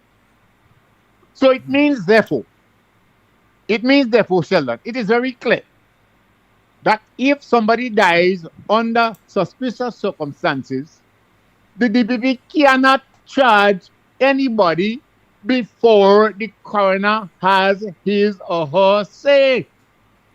It's plain. So don't let these people come to try to bamboozle you because they're under pressure, because they made a mess in Neil and Franklin matter. So somehow, and I'm saying what I feel, I'm not saying facts, so don't sue me for saying that. Mm-hmm. I am saying the reason why they come to the public is because they realize there are questions to be answered. And they are making it worse for them. Because the acting DPP is defiant and standing up against the laws of Grenada. Mister, you need to go. You need to leave the office. Because maybe I talk too much. No, talk. Because I found it to be extremely strange. One, that because as I said, I've spent 30 years involved in the media at different levels. And I can't remember the DPP together with the police in a press conference. I know of the media go and they say they want to interview the DPP. They go to his office, they sit down and they interview the DPP. But that sort of thing. And then I remember you saying that the coroner's inquest comes out of the police informing the coroner when the death takes place. Not going through the DPP and all this different direction and then going to coroner's inquest. But the police, on hearing of the death, informing the coroner that this person has died, the circumstances are suspicious in our view, and therefore we believe that whatever information they have, they provide it. And the coroner would make the decision whether to go into the coroner's inquest. But even under the law, I am not seeing any reference here to the DPP. And I'm searching. Sheldon, you will not find it there. You're going to find it later. Later on. Yeah, later in the document. After the coroner's jury renders a verdict, then the issue is whether the DPP decides to lay charges or not, because the DPP can override the coroner's jury. But he can't come before the coroner's jury. He has to wait his turn. Okay, he doesn't have any information according to the law. He is not supposed to have any information upon which he could lay charges. Neither he nor the police. So they can't act on it. And that's how I read this thing. And it is very plain. Any Grenadian can read. And I'm urging my people in Grenada to read. Know your rights. This is I think that some people are becoming upset over the entire thing. They think it's being dragged. And to hear now that both cases are closed. And even the families, they've voiced their concern that they were not even told that the cases are closed now. They are voicing their concerns regarding that. But not even, you see, they have this assistant DPP and the police have decided that they do not want the general public to have its say in the deaths of these two people. That's all I can conclude.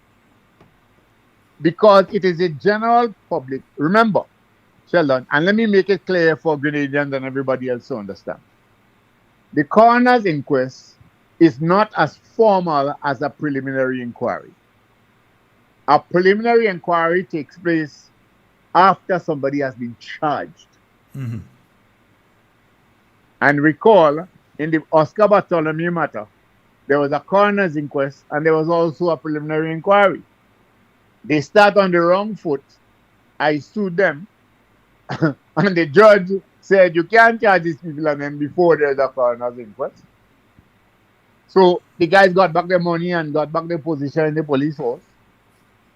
The last DPP went to the Court of Appeal, and the Court of Appeal, in my view, wrongly stated that the DPP could charge at any time. That's not in our laws. But be that as it may, even if the DPP could have charged at any point in time, in these cases, the DPP has not charged anybody. And therefore, the DPP does not have a role. The functions of the DPP shall learn in the Constitution. Well, I'm asking you to do too much work. If you pull it up, you would find that it is clearly stated there. There shall be a director. There shall be a director of public prosecutions whose office shall be a public office. The director of public prosecutions shall have the power in any case in which he considers it desirable so to do, to institute and undertake criminal proceedings against any person before any court other than a court-martial in respect of any offense alleged to have been committed by that person, to take over and continue any such criminal proceeding that have been instituted or undertaken by any other person or authority, and to discontinue at any stage before judgment is delivered any such criminal proceedings instituted or undertaken by himself or any other person or authority. I'm still looking for the investigative powers here. There are none. And subsection 3 says he can't act under the influence of anybody else. Section 4 says he's supposed to exercise those powers exclusive from anybody else, not the Prime Minister, nobody else. The Prime Minister can't tell him what to do, or shouldn't be able to tell him what to do, except he acting, so maybe let me stop it. I'm getting naughty.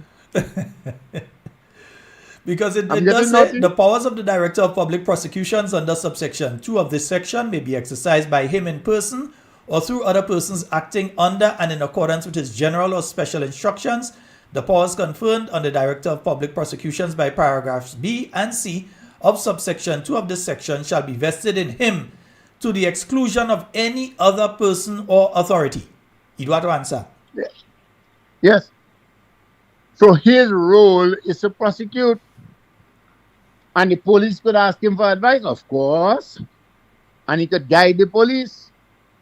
Sheldon, let me make something clear to you again. There's a lot of hypocrisy in that press conference. Because when that acting DPP comes to the public and says about matters that are under court jurisdiction, let me tell you something. The DPP and his group are before the High Court in the Kellan Noel matter, and in the Kellan Noel matter, the same issues have been raised for the determination of the High Court. The same thing they are doing there is before the High Court. I've raised before the High Court that in a murder matter like the one which happened out of all the fracas in Victoria, that there ought to have been a coroner's inquest. And I raised the same points before the judge. And the court has not determined the matter as yet. So why is he coming and talk about it? And on the other side of his mouth, he's talking about things under sub judice and he can't talk about it. But on the other side, he's talking about it. Because he is saying the matters are now sub judice, but he's mentioning it. And there's a question I want to ask you here. that has come in from one of the family members of Andrew Frederick. And they're saying the Yes. sub judice declaration does not prevent the family from challenging the adequacy of the investigation. It prevents discussion of the facts before the coroner's jury.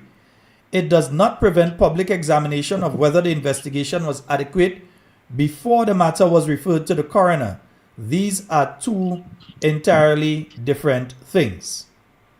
Yes, but she's making one fundamental mistake. Nobody has to refer matter to the coroner. Madam, if you're listening to me, the police had no role in it. The investigation should have, as soon as the person dies, the coroner should have been getting a phone call. Look, so and so happened, madam. And then, if she wants a meeting or whatever else, she gives direction right away. She makes a determination. And any investigations happen under her guidance, not the guidance of the Commissioner of Police. The COP does not have a role because Parliament has taken away the oversight of his officers from him and given it to a judicial officer. Why?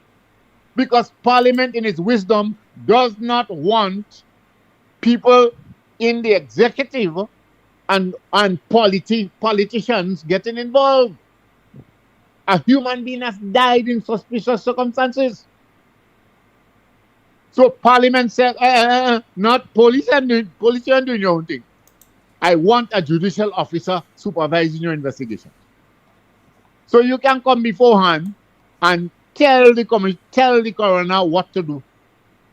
Mr. DPP, you can't do that. You're wrong. You don't have jurisdiction. You have already usurped the powers of the coroner. And you shove yourself in it. You're wrong. Again, folks, I'm speaking here with former Attorney General Cadgington Hood. He has represented the family of Nealon Franklin on this particular issue. And as everybody else, I'm sure today, he found out the same way everybody else is finding out that the matter is closed and that the matter is now going to a coroner's inquest as after advised by the Director of Public Prosecutions. The matter is not closed, Sheldon. I'm using his words. I'm just using his words. I'm telling you the matter is not closed. The police investigations might be closed, but the matter is not closed from the legal process in Grenada. Somebody has to answer to the estate of the two deceased people why the police and the DPP have conducted themselves so unlawfully and irresponsibly. The matter is not closed. That's the point. Because every person under Section 8 of the Constitution has a right to protection of the law. Protection of the law means persons have a right to all the processes that are set out in the laws of Grenada. You cannot deprive somebody from that lawfully under our Constitution. And what they have done, I'm saying boldly, is unlawful. And they have opened themselves for a lawsuit. So don't let them fool anybody else. Maybe the criminal part of it might be. I'm not saying it isn't. Because what the DPP is trying to say to you, that even if, hear me out carefully now and listen to me carefully. What the DPP is saying, the long and short, according to our parlance, of what he's saying, is that even though the coroner's inquest say whatever it is, I'm not going to prosecute. Didn't you hear that, Sheldon? Yeah, because he said that in his view, it is not homicide. The coroner's inquest may say differently, but in his view, it is not homicide. And if it's already not homicide, in his view, I mean, that means he's not going to do anything. Sheldon, and here is where he put his foot in his mouth. Because as I said to you just now, he has a residual discretion after the coroner's inquest to either carry forward with a prosecution or not. But he cannot say that before the coroner's inquest, because he has already prejudiced the coroner's inquest and he has said there is nothing to prosecute. So why you sending it back to the coroner now after you mess it up? Mr. Acting DBB, I don't think you pass that one. Eh? You better bow out of the film. Also, there's a second question that came in here that I'd like to ask you. It says, in common law jurisdictions, expert opinion evidence on cause and manner of death must come from a qualified medical practitioner. It says Gregory Williams, I'm not sure who that is not a medical doctor. His assessment is not pathological opinion evidence based of overriding Professor Daisley's determination in law. I think that's in relation to the Andrew Frederick's matter, but I know you're not familiar with that one. So, you may not know who they're speaking about there. No, I don't know, but the very principle is that a person who comes to court and gets involved in proceedings as an expert, one has to first prove to the court that he's qualified and that he's experienced. So questions will be asked of him, and he has to justify that. And then, and only then, will the court entertain his opinion, because generally, opinion is not allowed into evidence. So if the person is not an expert, not qualified, not experienced sufficiently, nobody is supposed to take give any heavier regard to his statement than yours or mine, Sheldon. He could bump his gum and say what he wants. It doesn't matter. Again, it leaves folks wondering what is really taking place here. Because it's clear, confusion. Because it's clear from the law that what we were told today is wrong. As Dr. Mitchell said, manje popot. I mean, I'm That's laughing, what but this is a very, I mean, I'm laughing, but it's a very serious issue because we have two young men that are now dead. Two young men. In one case, you've heard and in fact, let me get to that part now. The pathologist, who was the pathologist in both cases, also came in for some snide remarks, in my view, by the DPP when he stated that the pathologist made statements based on early findings. So it was like, okay, this has been put out there, it's out in the public. The pathologist said they found this, but they made statements based only on early findings, and that there were other findings that came afterwards that he does not want to speak about. But there were other findings that came afterwards, and I'm still wondering how the findings got to him. The first thing is how the findings got to him, for him to make a determination. Sheldon, the gentleman is acting. He's following a script.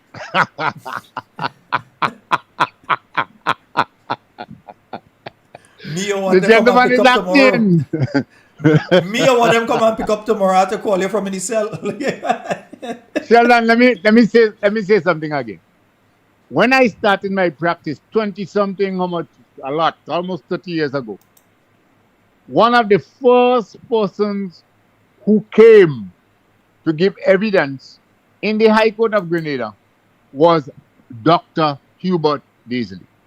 I will repeat, close to 30 years ago, when I first started to practice criminal law, the very first person, pathologist, who I had to cross-examine was Dr. Hubert Daisley. And I don't think I need to say anything else. Mm-hmm. Yes, indeed. And I mean, his preliminary statements are not based just on what he's found, but is based on his vast experience in the field. He's not no Jukutu pathologist. Is an individual who has worked regionally. Sheldon, the gentleman is acting. Actors follow a script, Sheldon. You're not reading what I'm saying. No, I'm reading what you're saying. I just ain't going and say it out loud. Well, I'm saying to you, the gentleman is acting, because how can you come in the public and try to challenge what an expert has said. You don't have the expertise to challenge it, and this is not the forum for that, my friend. Wait until if the matter gets to court. I found it very, very off-putting. I'll put it that simple way, off-putting, that the pathologist came in for those snide remarks. That yes, the pathologist said something, and it's the same pathologist in both instances, and that he made statements based on his early findings, and that since then they have done toxicology and DNA and all these other things. Sheldon, I tell you, ask the gentlemen who were in the press conference to share with you a copy of the script. That's all I have to tell you. Well, write them, call them, whatever. Say, could you give me a copy of the script that you were acting from?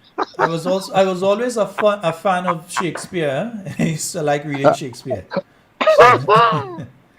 So I'm not sure the script is a Shakespearean. This is crazy. Because it is the coroner. You just read it. Go back, Sheldon. Could you put it up again? Yes, I shall.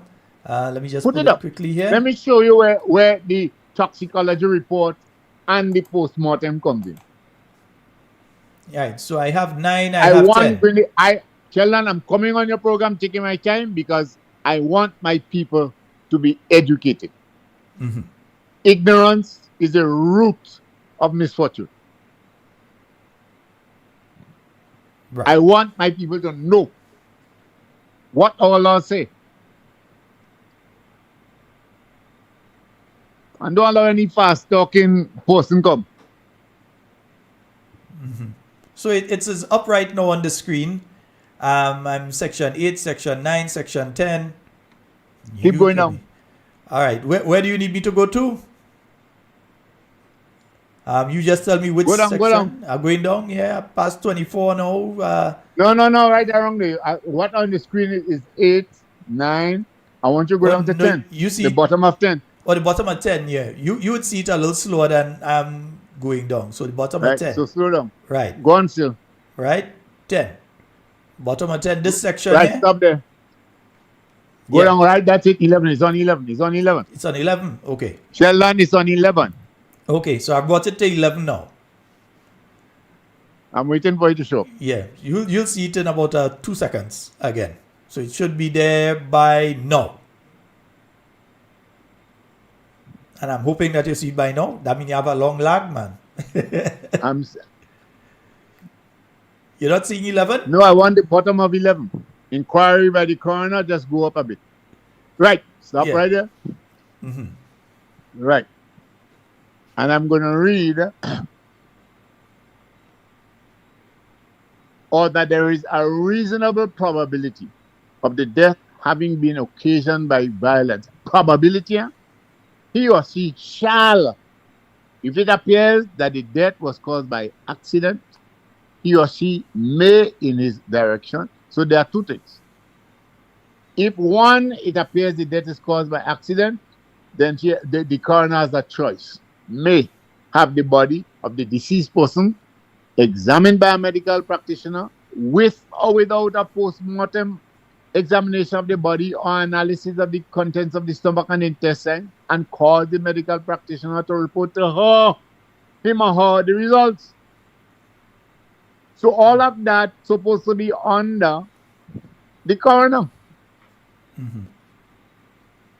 And from what we're hearing, notice it is as a result of the inquiry and the report to the coroner.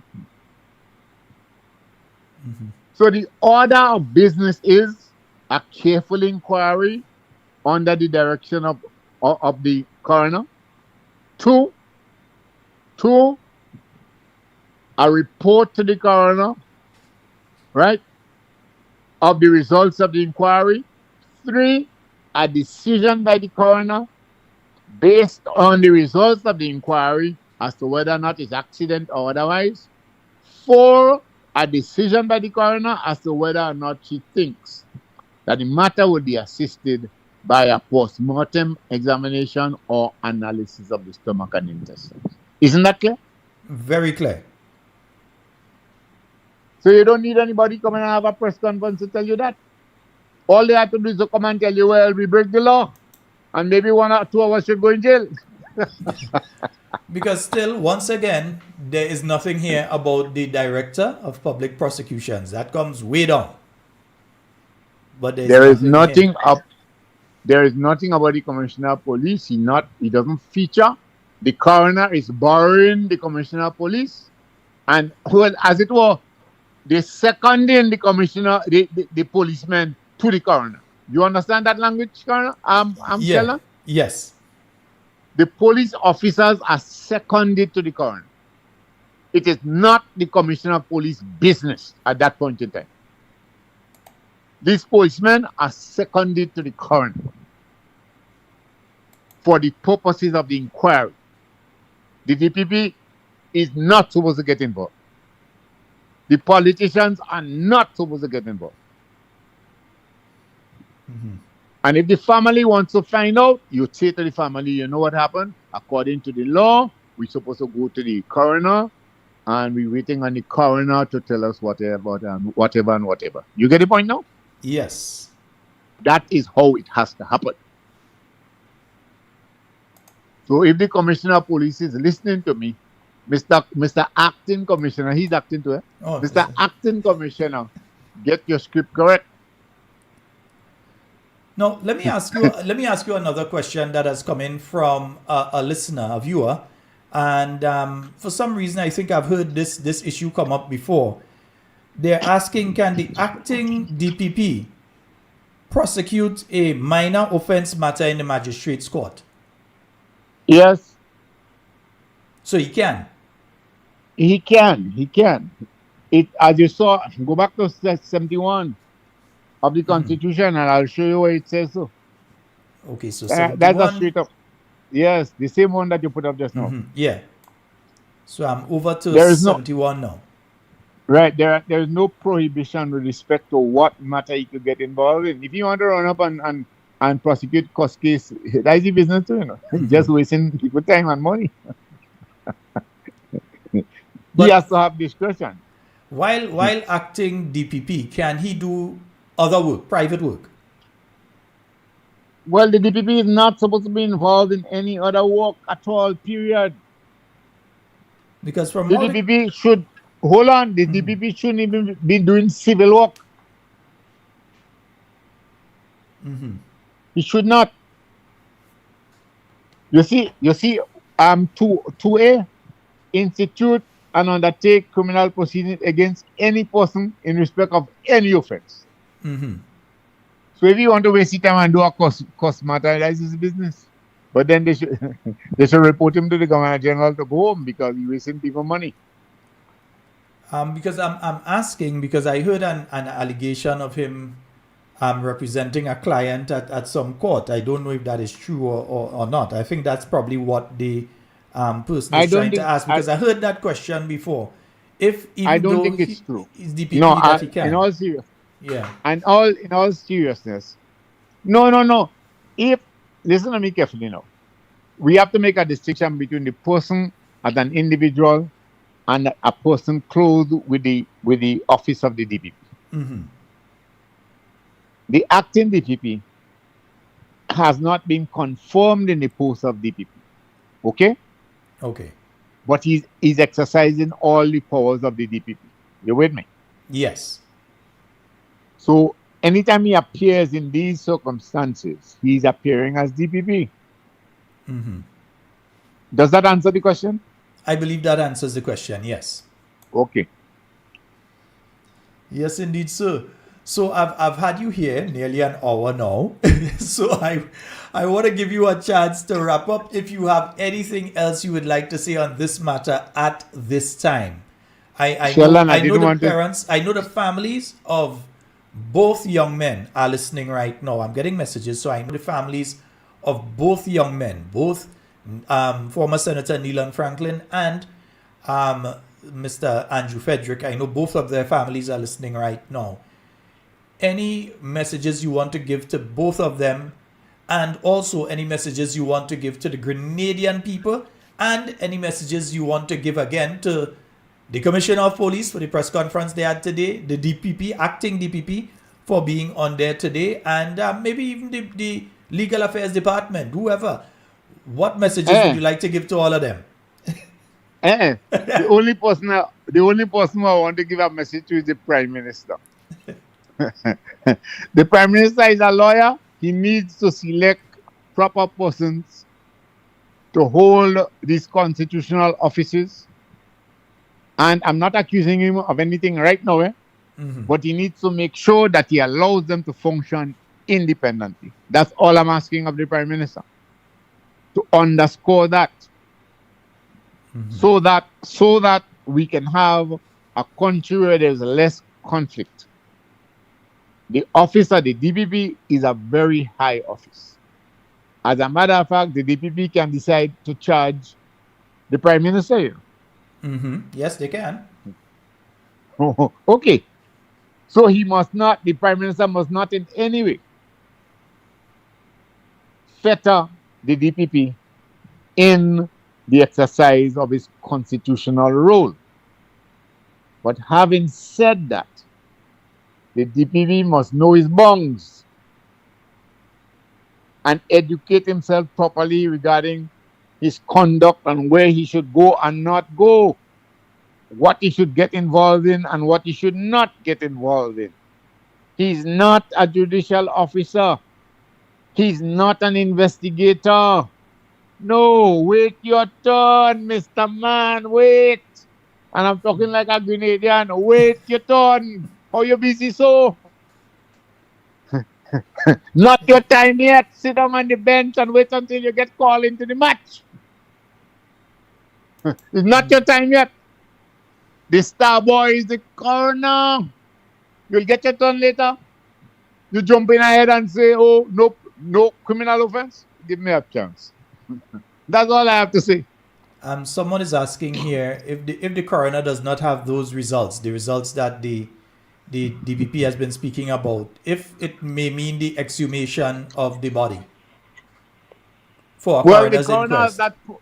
The coroner has that point, but I don't think that she needs to go that far. Well, I don't want to speak out of turn, but we must not second guess what the coroner would do because the coroner has powers that he or she can exercise.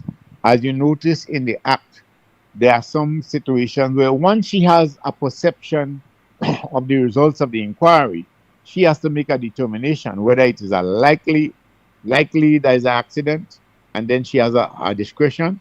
Or if from the results of the inquiry, she feels strongly, there is not an accident, then she has to have a coroner's inquest, And Understood. the coroner's inquest could include different things. She has different powers.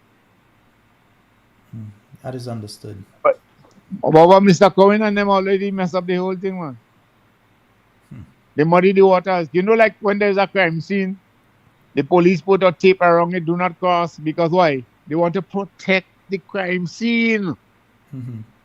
If other people come in, they might move things and move that, and they don't understand what's going on. So that's what they have effectively done. They have corrupted the evidence. And they have put a spin on the evidence, which will affect the minds of the ordinary people out there. So they close up everything and say, oh, you hush up, nothing to investigate. How you could do that? You're taking away the powers of the ordinary people. Is ordinary people should have a chance in a murder to make a decision. As I said earlier on, the coroner's inquest is not a formal thing as a PI. And it's not subject to all the strict and rigid rules of evidence. So people could come there and maybe say a little hearsay and say a little thing because the coroner know and the jury trying to find out, feel a way to see whether or not things making sense. You with me now? Yes. But when it comes to an actual trial, there may be some evidence that might be excluded. But in a coroner's inquest, it's very loose. It's not as tight. I've done several coroner's inquests for the police already. It's not as tight. So you have to give witnesses room because you don't want to frighten people, Because the ordinary man who feel he come in and get lawyer cross-examining him and telling him things may not want to come. The The structure of the coroner's inquest is for all and sundry who feel they have information to come and say what they have to say. And that is what our laws promote. And we can't take that away from the Grenadian people. Brother Cadgington Hood, I want to thank you once again for educating our people as regards the laws of Grenada and the proper procedure according to law in situations such as this. As you said, there is one matter that is before the courts right now on this particular point that you have raised, the coroner's inquest. Kellan Noel's case. That's the St. Mark shooting case that is before the court. And the same acting DPP coming before the court and encouraging the magistrate, as far as I'm concerned, to go contrary to the law. So I'm not surprised he would come to the public and say what he said today. Indeed. But I'm really disappointed. But Sheldon, I have a few more things to educate the Grenadian people on it. I've stayed silent for too long. Yes. A wise man said all it takes is for people who have knowledge and who are good. I'm not saying are good, people who have knowledge to be quiet when wickedness going on. If you know better and you hush your mouth, you're aiding and abetting wrong and wickedness. I don't want to be accused of that. Yes, indeed, my brother. And we will be speaking soon again on another matter. We will be speaking soon again. Once again, once again, I want to thank you so very much for being on with us, my good brother Cadgington Hood. Always there when we call. And we want to thank you so very much for enlightening us tonight. You're welcome, Sheldon. All right. Thank you very much. All right, folks. We were speaking there with former Attorney General of Grenada and legal luminary, Mr. Cadgington Hood. Yeah, and he was giving us some insight into the real way, the proper way, and not just that, before all else, the legal way a coroner's inquest has to be activated. Nowhere in the law, as you saw there, does the Director of Public Prosecutions have any role to play regarding advising or receiving information, because they are not an investigative officer. They are not at that stage yet. You're still confirming whether or not a murder has taken place. That's not the DPP. Yeah? The DPP is when you reach there when you're going to charge a particular individual that you have information on, you have all the facts on. You're going to charge a particular individual for a murder, but you ain't reached there yet. You are confirming that a murder has taken place, because if you do not believe that a murder is taking place, what would they do? Close the case and forget about it. No, they ain't searching for anybody, because as far as they're concerned, the matter is closed. So you realize the tie-upness that taking, how you say it again? In St. Lucia, they would say Mawez. Yeah? In St. Lucia, they would say Mawez. Here we would say Mawet. And when you're talking about the doc, you would say Manger Papa. That is taking place. So we await to hear how things proceed from this point to the families. Again, we send our condolences. I know the families of both are listening. And we open the phone lines now. You can call right now. We're opening the phone lines. I know I missed a call earlier. Let me make that call back there. We're opening the phone, but only the 440-7377. You can call directly. You can also call us on the WhatsApp. Let's go to the phone line. Hello, good night. Hi, good night, Sheldon. How are you? Good night, Talking Points family. Hi, I'm fine. I'm fine. You go right ahead. Sheldon, in my opinion, that's my opinion, and I'm entitled to it. This press conference was an insult to both families' intelligence, okay? Because for some of the things that was said there, as a family member, I know it's untrue. It's not true. So, first of all, the DPP told the public today that the pathologist's determination of the homicide was a preliminary opinion. That's wrong. Professor Daisley is one of the Caribbean's most distinguished forensic pathologists. He examined Andrew's body over 2 days. His determination of homicide has not changed. Since the 7th of January, He made it. This is something that stands, and nobody has the right to overturn it. Second of all, the DPP relied on a second opinion to close the investigation. That second opinion came from Gregory Williams, the president of the Caribbean Association of Forensic Science, which he founded. Here are the facts about Mr. Williams. He's not a medical doctor. He did not examine my cousin's body. He visited the crime scene weeks after Andrew's death, a scene that had not been secured for 5 days and has been compromised long before Mr. Williams even set foot in it. The DPP has used the assessment of non-medical police officers who visited a compromised crime scene to override the formal determination of a qualified forensic pathologist who conducted a full postpartum examination. That assessment has never been disclosed to Andrew's family, never. Third, the DPP and the ACP said today that anyone with information should bring it to the police. We have been trying to do exactly that for nearly 6 months. The RGPF has provided no update to the family since mid-January 2026. The ACP claimed today that the family appeared satisfied after the meeting. This is not true, and that claim cannot be allowed to stand unchallenged. And last, we found out that the investigation has been closed by watching a public press conference. We, as Andrew's family, were not informed in advance. We were not given the opportunity to make representations before the investigation was closed.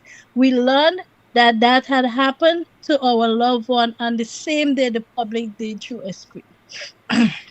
In closing, Professor Daisley's determination of homicide has not changed. A police officer's visit to a compromised crime scene weeks after Andrew's death does not change it. We will not accept a coroner's inquest as a substitute for a criminal investigation into Andrew's murder. All right. My dear, again, our condolences with the entire family, and we will continue pushing.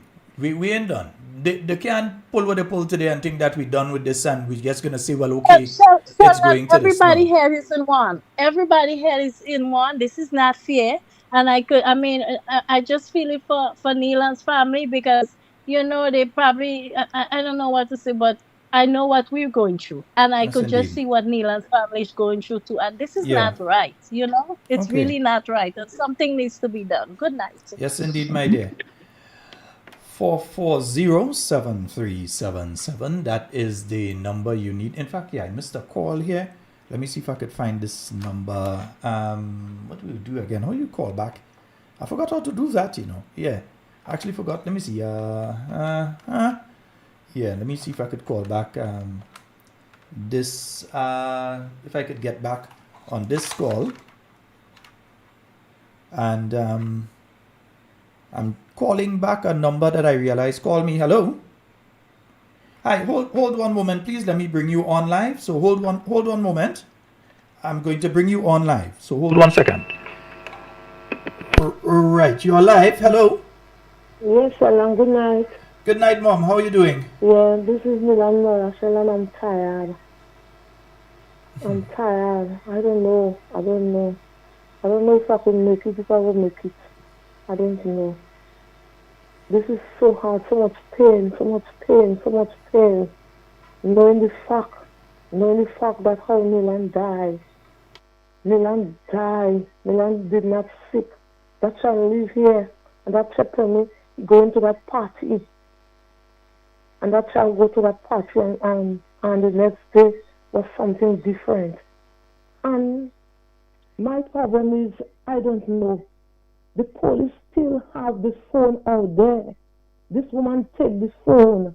This woman come to the hospital.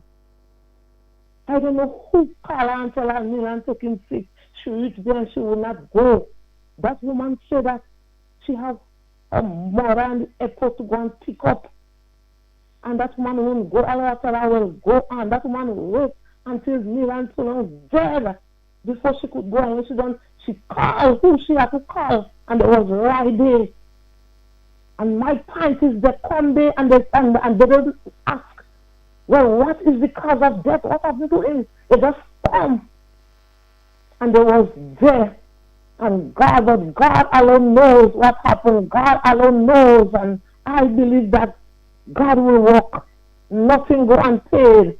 Nothing go unpaid. I have a nephew what a man starved. And people said so much things. And that man just going in prison for 3 years. And after 3 years, he got back in Carriacou. He go and sit down on a wall.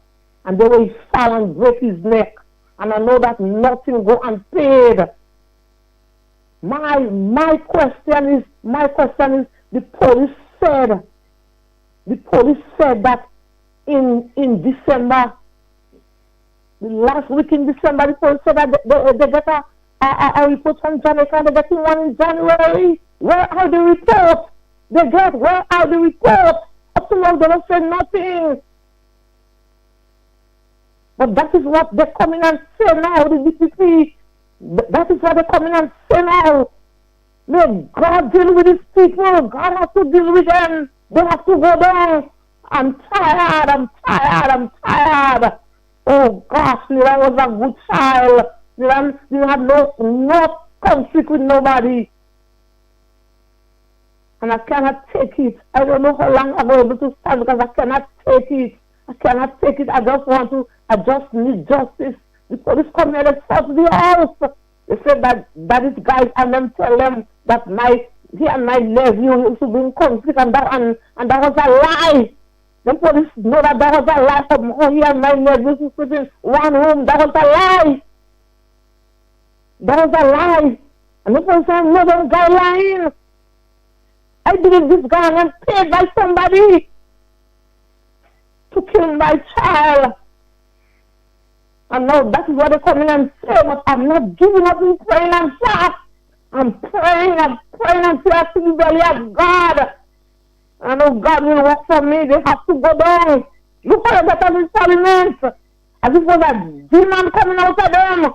When I look at what said about the potato, look how they react in Parliament. But it's okay. God is on the throne. And he will work for me.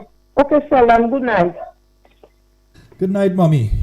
Yeah, good night. Okay. Yeah, we'll talk again. Thank you. All right, great, thanks. All right. Yes, indeed, folks. That was the mother of Nilan Franklin. And obviously, she was not made aware of what took place today. She was not made aware that the case is now closed as far as the DPP is concerned, which really and truly is a totally different matter when you hear from from Mr. Cadgington Hood. So we've heard from his mom now. We'll leave the phone lines open for a little bit. 440-7377. Let's hear you. Yeah, let's hear what you have to say. We've got a caller online. Hello, good night. Hey, good night, Sheldon. How are you doing? I'll just say Ade. Hello? Ade, go right ahead. Yeah, Sheldon, it comes now like in every institution that we created, CARICOM Diplomatic, being corrupted. Because when you look at the PSC, Public Service Commission, it become corrupt. When you look at all sectors, you have the trade union, they've been corrupt, trade union leaders. Look again at all them government ministries, showing it being corrupted, where somebody pulling a string. I'm not saying that people that they're doing work, they cannot do their work, but for them to maintain the work, Sheldon, they have to cover up something. Cover up the truth and say things that is not the truth. But I want these people to know your integrity in doing what is right will make a better person in society. But when you know what to say and what you come to say to the public and know the truth, how long will you last? What will benefit you in the long run, in life to come? I want the people of institution that in high position, don't let nobody corrupt you. Do your work. But no, it could become, Sheldon, you have to be corrupt to stay in your work. Yeah, this become the order of the day, Sheldon. A question asking Sheldon, how come the professors that do the postmortem one in the land find the substance in the land body, right? He find the substance. The DPP said they investigate the people that are around him. Could the life and the land question the same people? Could they get in this, but the same people that the DPP say they get information from to question them? Yeah, a lot of people say they question, they get information, and know the truth. You remember the incident that happened with Lato when the Prime Minister said he do his own investigation, and the Prime Minister didn't do any investigation, but he just come and see something. And I believe that is something that exactly what the DPP said. They investigate people. So people die mysteriously because it's not important. What is important is a cover up for those who commit crime against humanity. Sheldon, have a blessed. All right. Have a good night, my friend. All right. 440-7377. That's 440-7377. That's the number for you to call and get onto the inside. I'm going for another 5 to 10 minutes. So I'm giving you the opportunity to have your say. You can call us on 440-7377. You can call us directly. You can call us on the WhatsApp. I'll get the other WhatsApp number back up. I feel tomorrow I'll put the other WhatsApp number back up. Yeah, but from the time I saw the release for today's press conference, I was concerned because I knew that it was not something, or they called it a special press conference, and it was a special press conference. Yeah, because it was something that those of us who are in the media for an extended period of time know that that sort of thing generally does not happen. We have a call on the line. Hello, good night. Hello. Hi, good night, caller. You're live. Go right ahead. Yes, Sheldon. Good night. Good night. Yeah. Listening to the program and even listening to Mr. Hood, Codrington Hood, I want to ask a question. I don't know if you're able to answer me perhaps the next time. What is the next course of action that the family can take when it comes to that? Anyhow, have a blessed night, my brother. Yeah, bro. Thank you. And I hope everything good, man. Tell the wife hello for me. Yes, I will. All right, bro. Bless. And in that case, I think what he did mention was that the government have now opened, not the government, but the DPP, etc. They've opened themselves to a lawsuit. And we have a caller online. Hello, good night. Hello. Hello, good night, sir. Good night, sir. I've heard that voice for a while. How are you doing, sir? Well, you haven't heard my voice, but I've been listening. I couldn't get in touch with you. Wow. But keep up the good work. We try. I'm doing my work. Great. I'm doing my work. And Lord, I cannot start talking, but may the Lord bless you and keep on working. Mm-hmm. We are here working. We have a silent majority, but people don't know that. Yes, a pretty large one as well. A very large one. Mm-hmm. I know all what's going on. I know who they're bringing in. I know everything that's going on, sir. But I'm here. Just go ahead, Lord. Do the program. Talk to others. Mm-hmm. And may the Lord bless you. Thank you so very much, my brother. You have a wonderful night tonight, you and your family. All right, great. Same to you, my brother. Okay, right. God bless. Yes, indeed, folks. The phone lines are open, 440-7377. You can call us directly. You can call us on the WhatsApp. And the answer to your question, caller before last, according to former Attorney General Codrington Hood, sue them. Yeah, just 2 words, sue them. He did mention that through their actions, they have now opened the door to legal action. So it is up to the families now to decide whether they shall be going that direction. Yeah, because the process as laid out by law is not being followed. 440-7377. That is the number for you to call and get onto the inside. And one of the listeners is saying a deadly substance was found in Neelan's body. The DPP said it's not a case of homicide.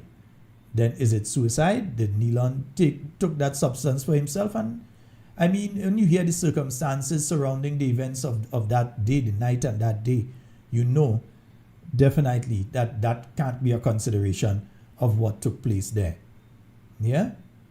You know that can't be a consideration. In the case of Andrew Frederick, the family has stated clearly, and I'm sorry because they're in the UK, and not everyone is like our good friend the Giza, who would be up this hour, which is about 2 o'clock in the morning there, 2, 3 in the morning there now, to listen to the program. Yeah?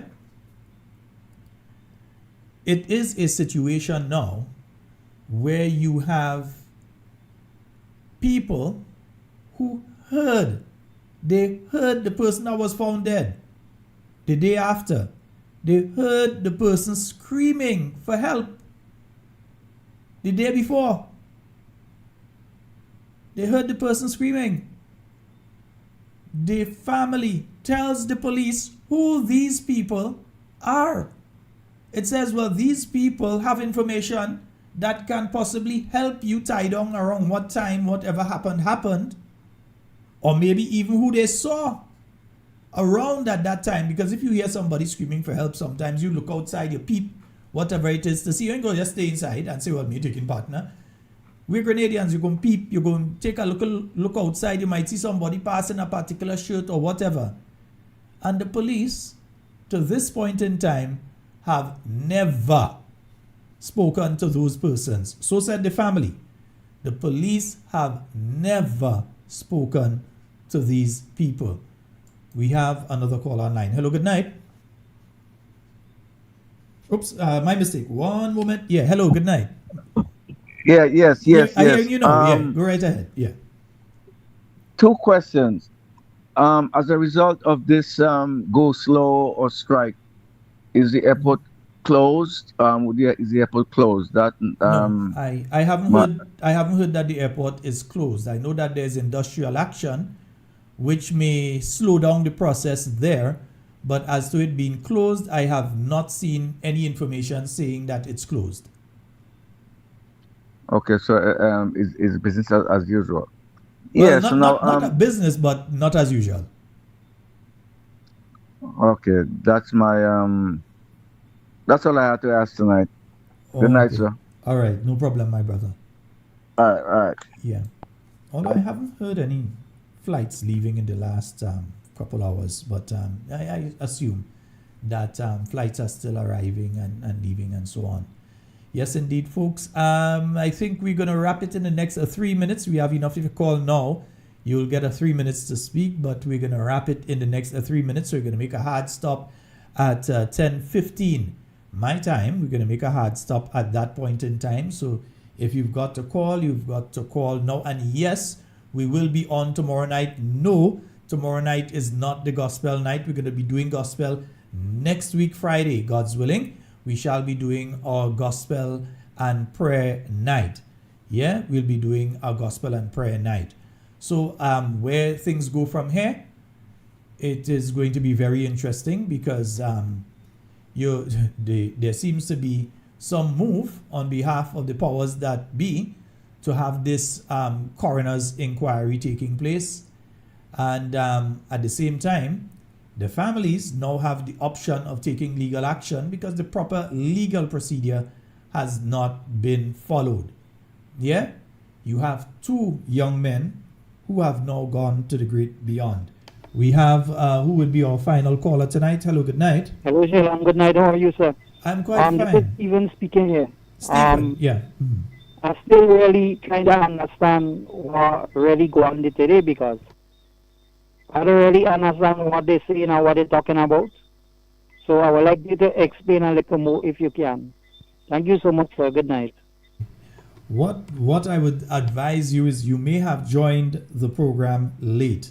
So I'd advise you to go back a bit and listen to when the discussion. Well, in fact, you'd have to listen to the clips I played first, then listen to Mr. Cadrington Hood, speaking on the pronouncements that were made today by the acting director of public prosecutions, Mr. Pinnock.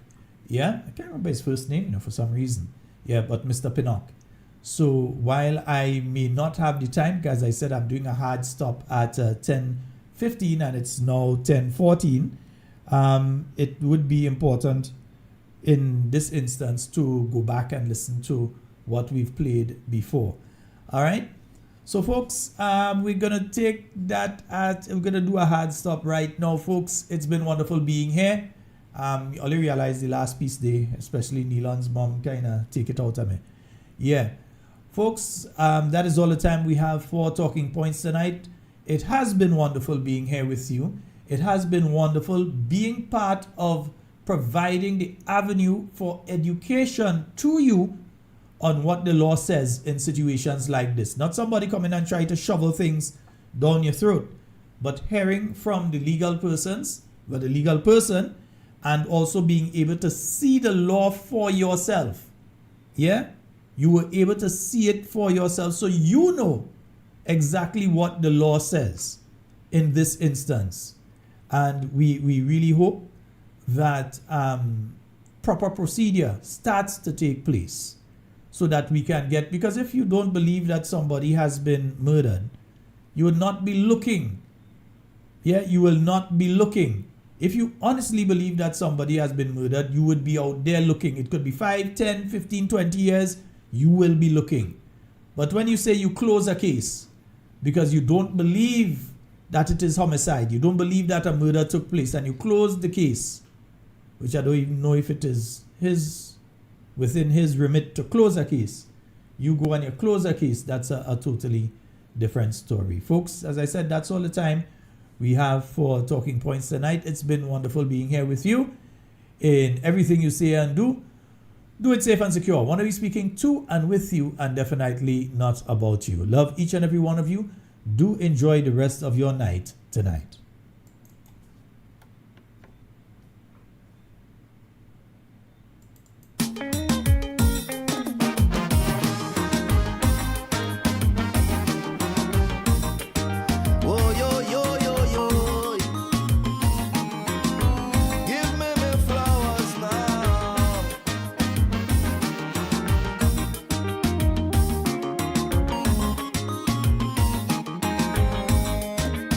Everybody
cake and bread.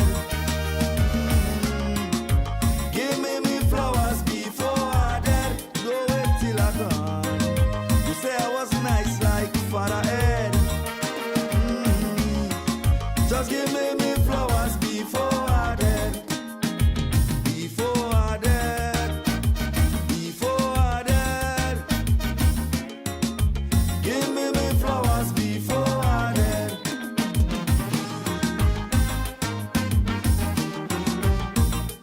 I'm hungry right now. Will you feed me now?